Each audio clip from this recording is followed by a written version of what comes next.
Mesmo quem não tem muito conhecimento da Bíblia, já ouviu a história de Moisés, de como foi colocado num cesto para descer o rio e do seu encontro com a filha de Faraó. Porém, poucos conhecem a fase mais determinante da sua vida e a sua trajetória para que se tornasse o maior herói do Antigo Testamento. Poucos sabem o que o levou à condecoração máxima que a história pode conferir a um ser humano. Contrariando tudo o que se pode exigir como pré-requisito para herói, aconteceu com Moisés quando quase nada deveria se exigir dele, pois que já tinha nada menos do que 80 anos. A narrativa do Êxodo é bastante detalhista para nos mostrar os desafios que deveriam ser aceitos, mas sem omitir as deficiências pessoais no decurso daquilo que chamamos de terceira idade.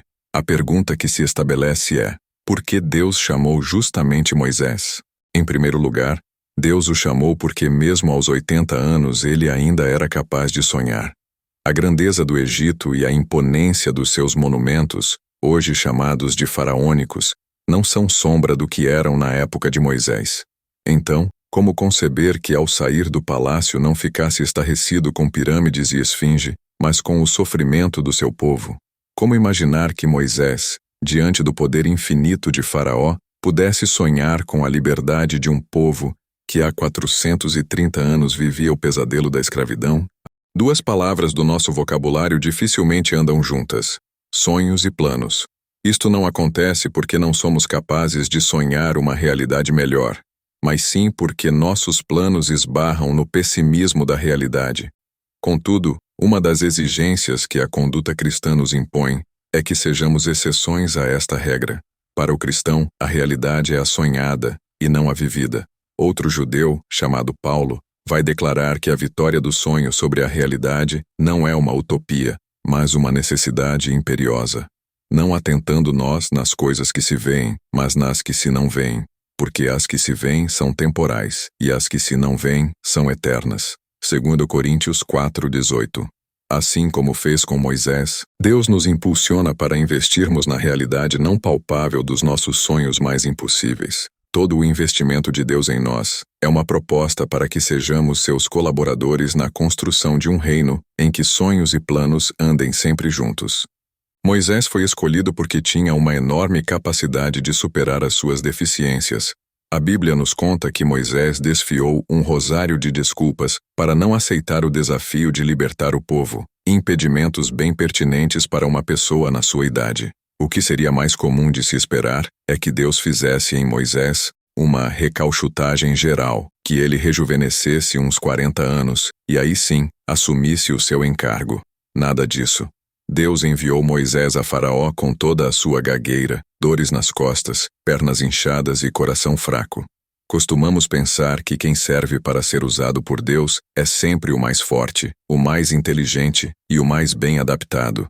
Existe até um ditado corriqueiro em nosso meio que diz: Deus não escolhe os capacitados, capacita os escolhidos. Palavras que tomaram força de um versículo bíblico, mas que nem de longe refletem a realidade de Moisés e a de outros heróis da fé, cujas vidas as refutam com veemência. O que Faraó viu na sua frente não foi um habilidoso guerreiro ou oponente fortemente armado, e sim um idoso que se viu em uma empreitada que nem mesmo ele julgava ser possível. A escolha jamais leva em conta o potencial do servo, ou circunstâncias à sua volta, pois se o potencial é insuficiente e as circunstâncias adversas, pior para eles. Mas ainda existe um terceiro motivo para a sua escolha. Moisés não tinha medo do desconhecido, diferentemente de muitos evangélicos de hoje, que morrem de medo de mandingas e maldições, temem gatos pretos e desviram chinelos. Moisés se assustou ao ver uma sarça que ardia sobrenaturalmente sem se consumir, mas não fugiu. Aproximou-se para ver do que se tratava. Moisés não sabia o nome de Deus, mas sabia em quem acreditar. No quarto motivo, Deus escolheu Moisés para fazer o impossível porque sabia que ele o faria. Uma das coisas mais terríveis para o Evangelho é a clã dos bem-intencionados. Segundo Wesley, a estrada do inferno está pavimentada de boas intenções. Jesus também denunciou este mal na parábola do filho rebelde. O mal-intencionado voltou atrás, enquanto que o bem-intencionado ficou só na intenção. Qual dos dois fez a vontade do Pai? Mateus 21:31. É aí que Moisés se insere. Mesmo se julgando incapaz, apresenta-se para fazer a vontade de Deus, tendo como garantia apenas uma voz que saía de uma sarça ardente, que se identificou apenas como "Eu sou o que sou". Moisés não tinha capacidade de abstração para entender o peso destas palavras, mas entendeu o suficiente para distinguir o "eu sou" dos deuses do Egito que não são. Moisés percebeu que estava diante de um Deus que é, um Deus que não precisa de templo ou efígie para se revelar. Moisés não teve mais dúvidas quando o vazio de um recanto sem paradeiro transformou-se em lugar santo, porque Deus estava presente. O que difere a Bíblia dos escritos épicos é a mudança de foco do humano para o divino. Podemos até mesmo ter simpatia por este ou aquele herói bíblico, mas dois fatores são inegáveis nos grandes nomes da Bíblia. Precisamos fechar os olhos para as suas falhas de conduta e reconhecer que existe um Deus por trás de seus feitos. A realidade de Moisés e de todos os heróis e heroínas que conhecemos e admiramos é uma só.